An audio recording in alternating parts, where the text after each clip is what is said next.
hace falta exhibir una prueba de decencia.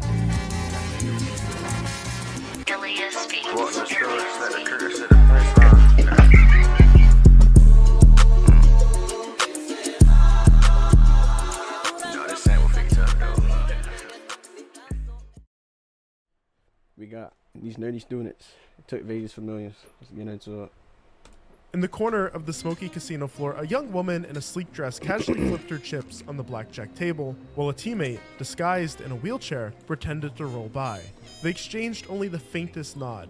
To onlookers, it was meaningless. To the MIT blackjack team, it was a green light to go all in.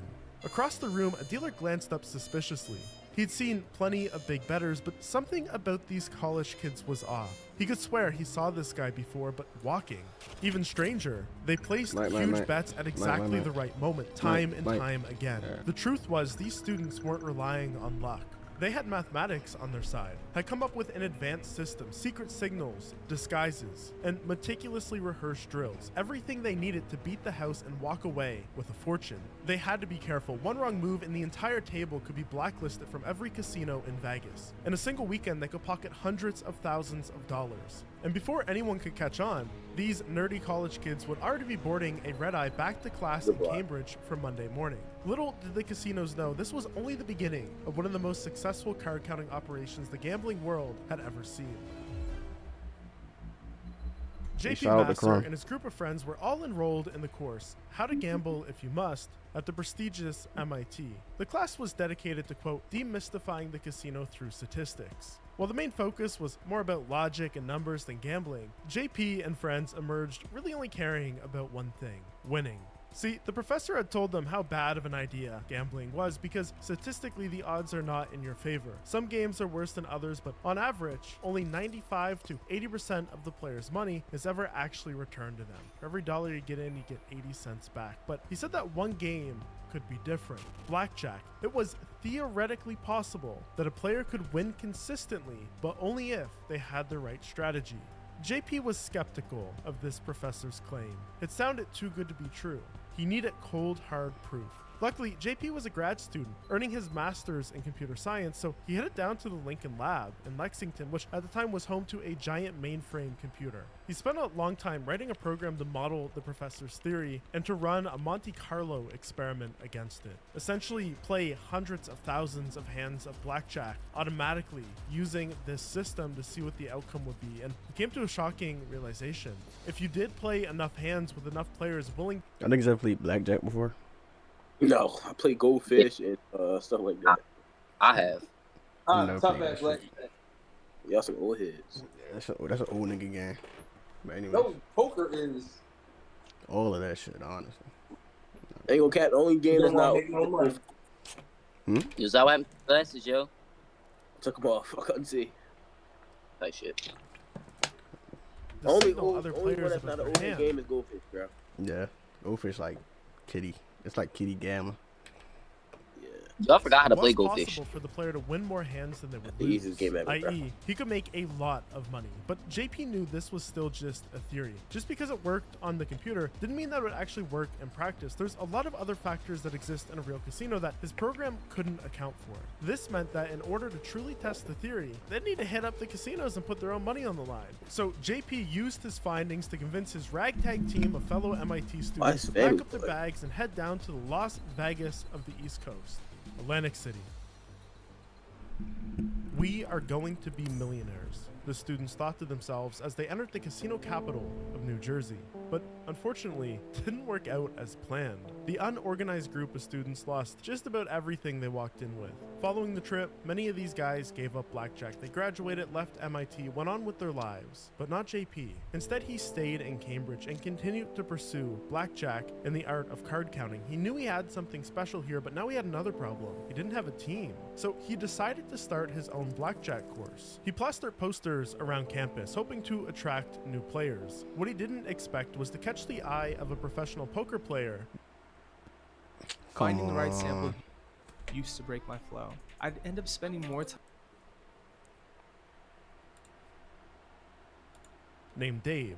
Dave offered to give JP $5,000 to go back to Atlantic City one more time to test out their theory. So once again, JP and whatever MIT students he could find made the trek down in December of '79. And the timing couldn't be any more perfect because the New Jersey Casino Commission had just recently made it illegal for Atlantic City casinos to ban card counters. Wait, So if JP and his friends started The E Day's tomorrow. earning too much money, the 7:30. casinos couldn't stop them from coming back. Hold And on, this at night, trip right? was much more Huh? promising than the At night? first. Yeah. I don't really say. I don't even wake up that early. In the morning would be crazy. I would never do no stream that fucking early. I got a game at 7:30. I'm gonna be watching from the sideline, boys. Yeah. So the group went back home, heads a little higher this time, and continued to pick up players during the January class that JP was teaching. They continued to go back and Yep, play Doc. for the rest of that semester. Huh? Took the $5,000 they Doc, started with okay. and turned it into $20,000, which wasn't too shabby. But at this point, the group was less of a team and more like random people playing blackjack like- while using similar strategies and sharing money. There was no structure, no real consistency. But that was all about to change when JP met a man named Bill Kaplan. Bill Kaplan was a fellow blackjack player. When he read a book about card counting, he decided to take a gap year from Harvard Business School to test out his mathematical model in Sin City. He traveled there with just $2,000 to his name. When he came back 9 months later, had $40,000. But Harvard Business School didn't want him back. They had caught wind of all his degenerate gambling and decided to revoke his acceptance. But Bill wasn't one to take no for an answer, so he fought the school, saying that this wasn't gambling at all. Quote, "We've analyzed the game down to the point that there's no risk. If you play this right, you have the advantage. Therefore, it's no different than any other business." I don't know if Bill was lucky or just one heck of a salesman, but Harvard heard him out. He managed to convince them that his interest in gambling was not just a dangerous hobby, but instead an academic pursuit. He went on to graduate from Harvard with his business degree, but the whole time he kept up with this blackjack hobby. One evening, Bill was in a Chinese restaurant in Cambridge when JP overheard him talking about his time in Sin City. Immediately, JP approached Bill to chat about their shared interest in card counting, only to learn that Bill was up to the same thing. He was already managing a successful card counting team. The two realized they had a symbiotic relationship going on. Bill understood business and managing people, and JP, he was a computer science guy. He knew about math and creating algorithms and running statistical models. Soon enough, JP was asking Bill to help manage his own team of MIT students. He invited Bill to one of their Atlantic City runs so he could get a chance to see how their team was currently working. Bill quickly realized that they needed a lot of work. Everyone was using their own strategies, and instead of focusing on beating the casino, they were all arguing on whose system was more effective. Nonetheless, Bill could tell that this team had a lot of potential, so he agreed to help manage them, but with one catch. The team had to become a lot more organized. No more individual methods, no more complicated theories. The team needed to stick to one strategy and get really good at it. This was a huge change for a team that was previously very relaxed and low-key. A lot of the members weren't exactly very happy with the new structure, but they decided to take the chance on Bill and a stricter way of running things. And thus, the MIT Blackjack team was officially formed. The new and improved MIT Blackjack team officially started on August 1st, 1980. They had 10 players and $89,000. Back in The money was 1987. collected from both outside investors and the players. Within the first 3 months, they managed to double that investment. This meant they were profiting $162 an hour. In their model, they had projected a rate of $170 an hour. They were right on target. Per the terms of the investment offering, players and investors split the profit, with players paid in proportion to their playing hours and computer-simulated win rates. The players, mostly undergraduates, earned on average over $80 an hour, while investors, adjusted for an annualized return rate, were making over 250% on their investment. Clearly, this team was onto something big. Within 4 years, they had grown to 35 players and had a capitalization of $350,000. But the casinos were starting to catch on to the Dream Team, forcing Bill Kaplan to come to an early retirement. It got to the point where he was followed around every casino. The scariest time for me was when I was actually out in Las Vegas, and this was late 1970s, when the casinos were at that time not public companies yet. And I was playing in one of the casinos and winning pretty heavily. And the pit boss came up to me and taps me on the shoulder, and he says, "You know, you've got some pretty nice hands there." And I said, "Yeah, I guess I'm just getting lucky. You know, I don't know. What does he mean by that? I don't like some that. great hands." And he says, "No, I don't mean your cards. I'm talking about your hands." And I kind of looked at him like I honestly had no idea what he was saying, and he said, you know, if you had no fingers, you'd have a pretty hard time playing this game, wouldn't you? And honestly, I was just out of college, and I kind of looked at him and just got out of there as fast as I could. So he hung up his gambling hat. He was going to focus exclusively on real estate investing. But just because Bill was down for the count doesn't mean the rest of the team gave up. They just had to get a little more creative, be a little more careful. Leadership was handed over to JP along with John Chang and Bill Rubin. Over 70 people played on the MIT Blackjack team between 1979 and 1989. At times, the return on investment hit 300%. Just to put that into perspective, a good stock investment returns only 10% a year, and even that's a little high. Now, unfortunately, the total profit during this time period has never been properly documented publicly, but it was clearly very lucrative, especially when you consider that this was the 80s. The average cost of a Big Mac was $1.50. But the craziest part about all of this is that the MIT Blackjack team hadn't even reached the height of their potential yet, because on February 15th, 1992, a brand new casino opened just across the Connecticut border, the Foxwood. This brand new casino was a huge deal. It was the first legal casino to open in Connecticut, and even more importantly for the MIT kids, it was only a 2-hour drive away from campus. Now that still seems like a long time to drive to a casino, but up to this point they had been spending up to 7 hours to go down to Atlantic City or taking actual cross-country trips to Sin City. This was the perfect storm for the MIT Blackjack team. Hold up. Come on, bro. These fucking... God, Piss me off. Matter of fact, Trips to Sin City. This was the perfect... Why do you got 3 pairs of glasses on, not gonna bro? lie. You just tell these niggas up to no good. You got 1, 2, 3 niggas in the room with the crazy ass. Like, look I at think bro. 2 of them got the same butt. Like, yo. Oh, you know, 3. What Nigga. This where the nigga black like... people? I It's can't even say what this nigga like, cause like I don't want to get banned or nothing, but if you know, you know that. Mr. JD. Yeah, that might be him. This nigga, bro. He Why- look like one of them. Like, Look at the girl, you got bro. Asian in the back with a blue shirt. yeah, like she look like a granny. Wait, where the black? Bro, look at her right there, bro. Next to the red guy in the shirt. Where the black? This is a bad group right Out of here. all of them, who y'all taking down? No. What are you talking about? storm Nah, for the man, I'm MIT just gonna Blackjack react. team.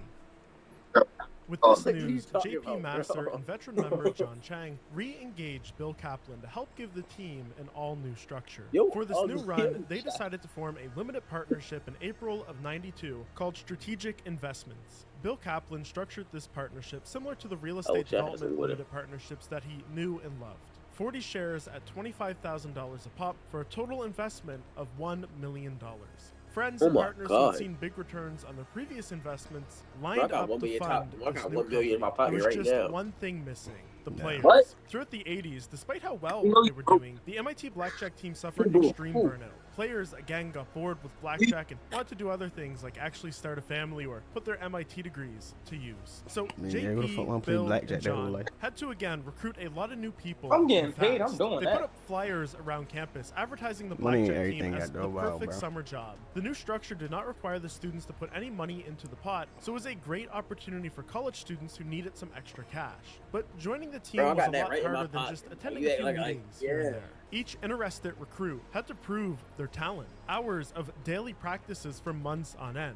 First, the players had to learn basic strategy, as first seen in Edward Thorpe's book, Beat the Dealer. Thorpe had come to his conclusions, much like JP, through intense mathematics and computer analysis of the game, but it all boiled down to this chart right here, and this was the first thing the players had to memorize. It tells you what move you as the player should do in response to whatever card the dealer has drawn.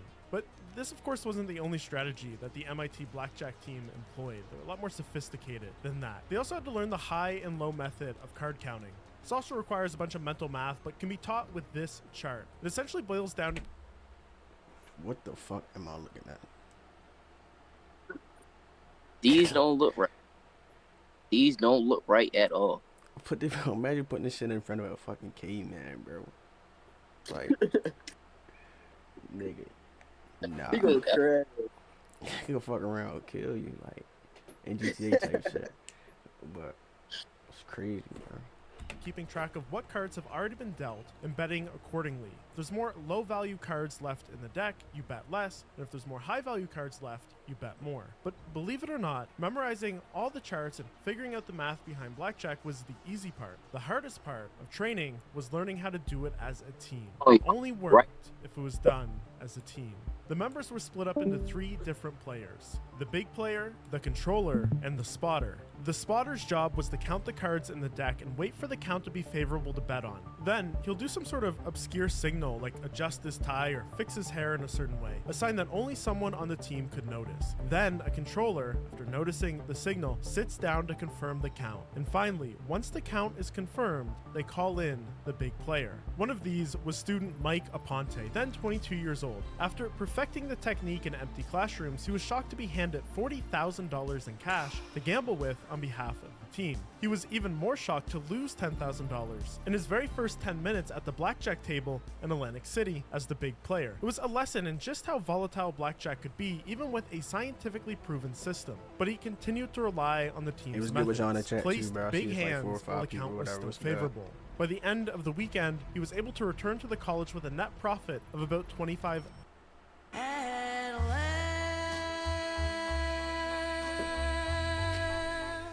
I'm ready to crash, bro. I just got a fucking Heinz ketchup ad. Like, what's going on, bro? What's fucking going on,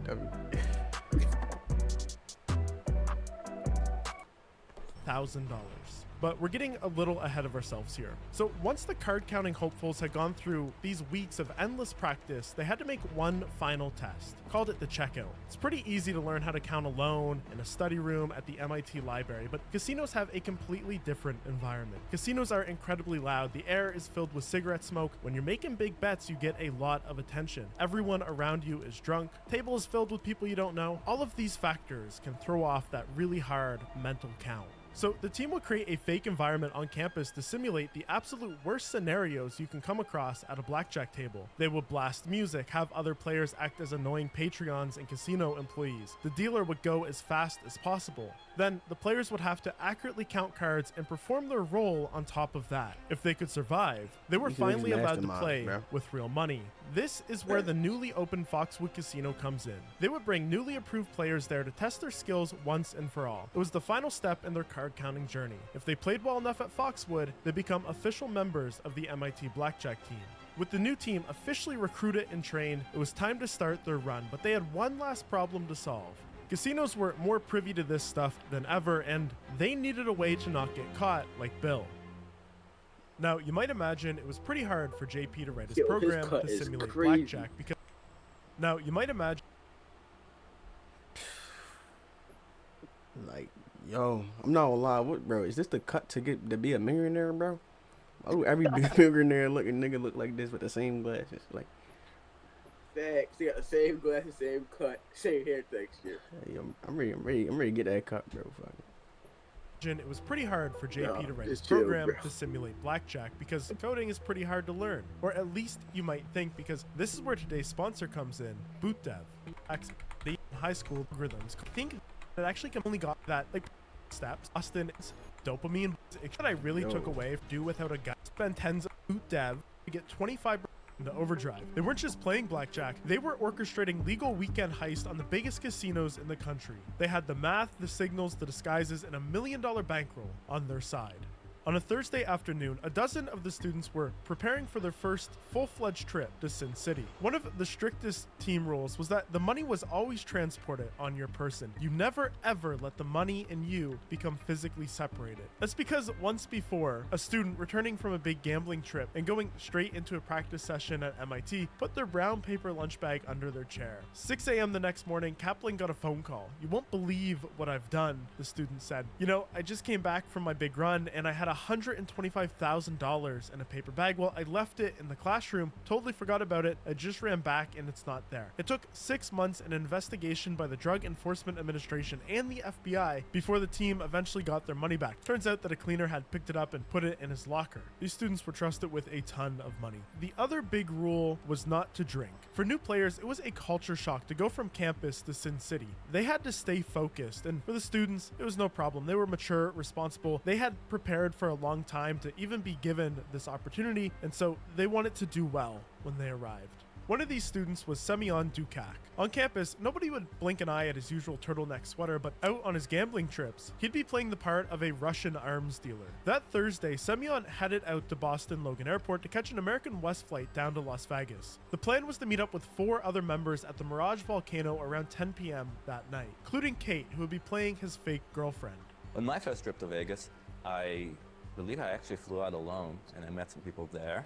I remember that I had a heavy leather jacket with about $150,000 in cash in the pockets. But when he arrived at the meeting spot, no one else was there. He realized something was wrong. After wandering the strip for over an hour, Semyon finally bumped into Kate. Turns out she had taken a later flight, but she wasn't sure about the other students. Either way, they quickly got to work. Joining the blackjack table as a couple, Semyon would quickly find an excuse to leave, asked to head to the bathroom. Then Kate would bet the minimum, $25 a hand, until the count was favorable. Semyon, who had been hovering for a while now, waiting for the secret signal, Kate, resting her chin on her left hand, knew that the count was now favorable. He rejoined the table and immediately started betting $5,000 a hand.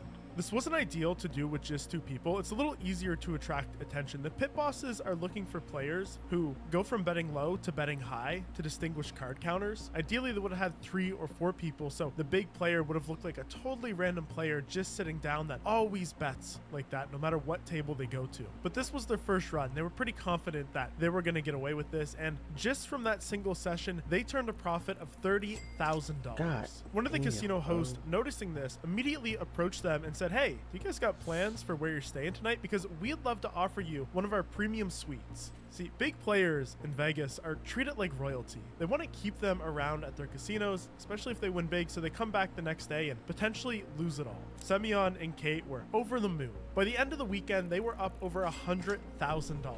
On their flight back, they couldn't believe that they had actually beat the casino. With all their cameras and security and infrastructure, a couple of kids half their age had made out like bandits, collected a ton of stuff in free comps. The casino was none the wiser. There's dozens and dozens of stories like this. For JP, he knew that it was the law of large numbers that would make this work because they had so many people doing it. Hundreds of hands a day, thousands of hands a weekend.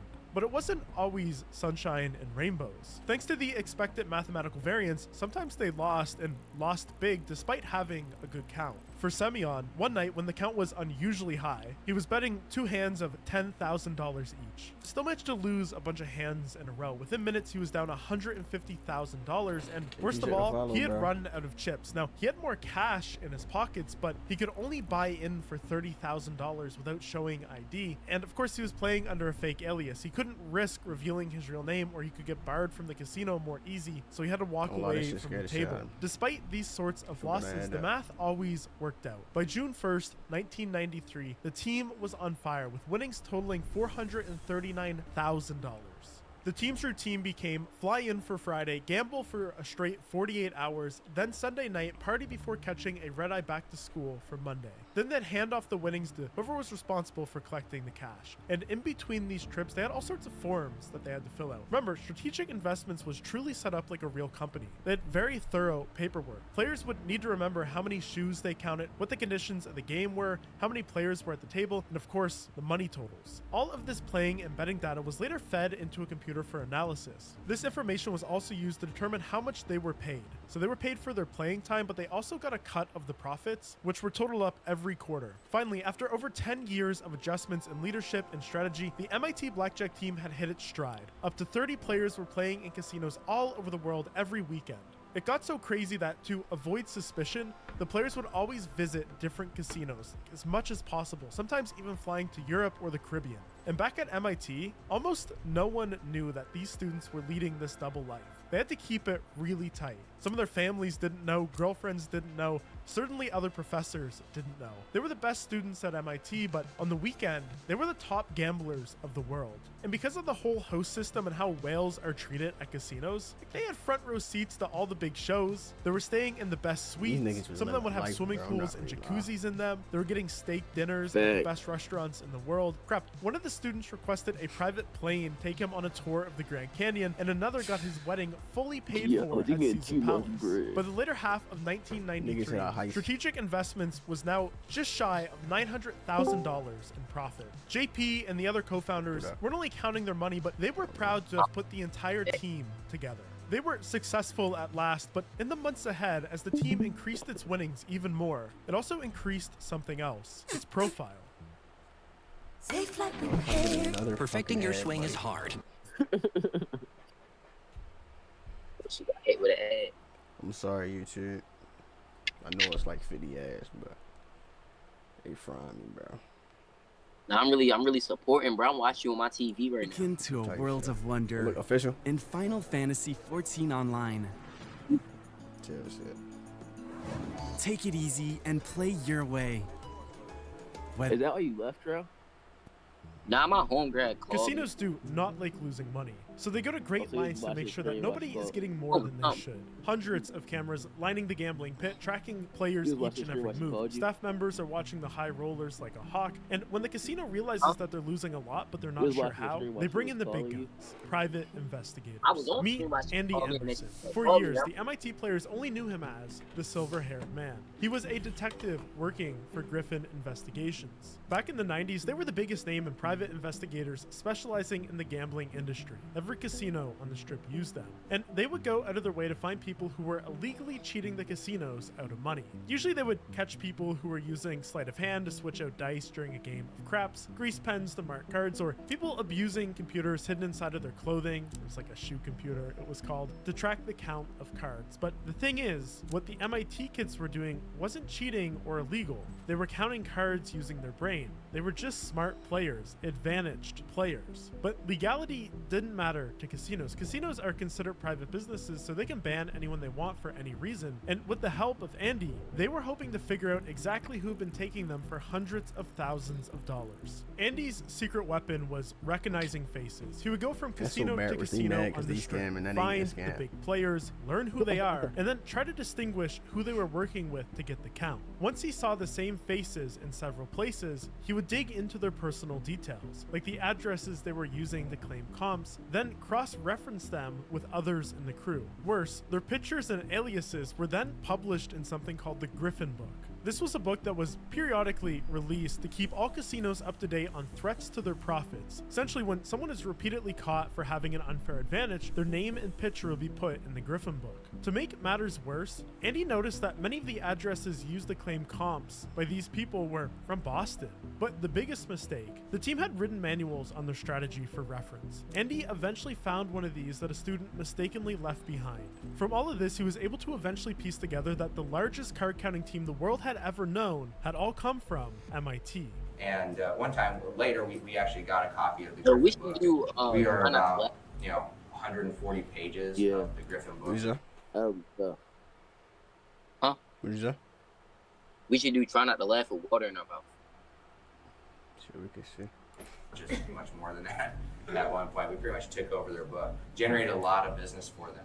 And one day we were flipping through the thing, and we saw a picture of Mike. I said, Mike, that's a really good picture of you.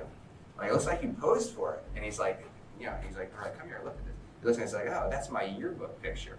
So what Griffin did, they actually posed as MIT students, got an MIT yearbook, and scanned in all the yearbook pictures of everyone on the team and everyone who went to MIT. It wasn't just the team members at one point. They actually scanned in every single MIT student into their database of casino undesirables. So to counter this, the team starts getting even more outlandish with their disguises. At one time, we had John dressed up as a woman. Another time, I think he was a woman and a nurse, and I was a guy in a wheelchair. But it didn't matter. The team was still getting banned from casinos left and right. It got to the point where upon landing in the airport, they would be spotted and a fax would be sent out to all the casinos warning them that the team was in the area. And it wasn't just Las Vegas. They were getting made around the world. Cindy and I went on a tour of Europe at one point and showed up at the casino in Monte Carlo and only lasted for, what, an hour?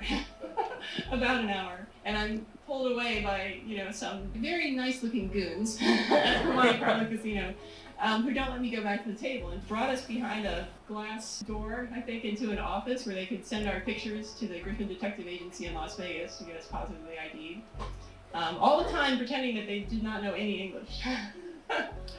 And then searched our car, we're not sure for what, and drove us to the local jail where we ended up spending several hours. So I have a police record and officially am barred from ever re-entering the Principality of Monaco, as I understand it.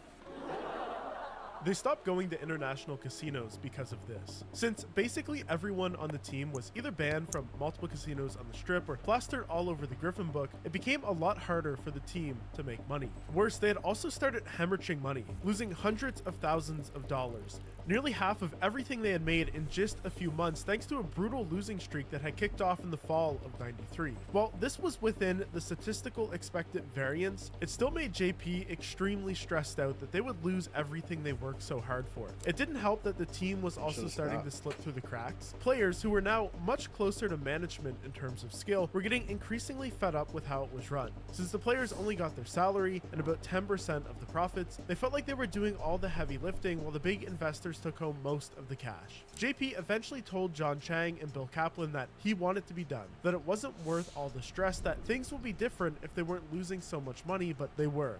They toyed with the idea of just letting JP drop out, having Semyon replace his role in leadership and continuing the team, but when Semyon decided not to take that position because of the growing dissatisfaction among team members, they decided it was time to close up shop. By December '93, Strategic Investments cashed everyone out, and that would be that, except Semyon had other ideas.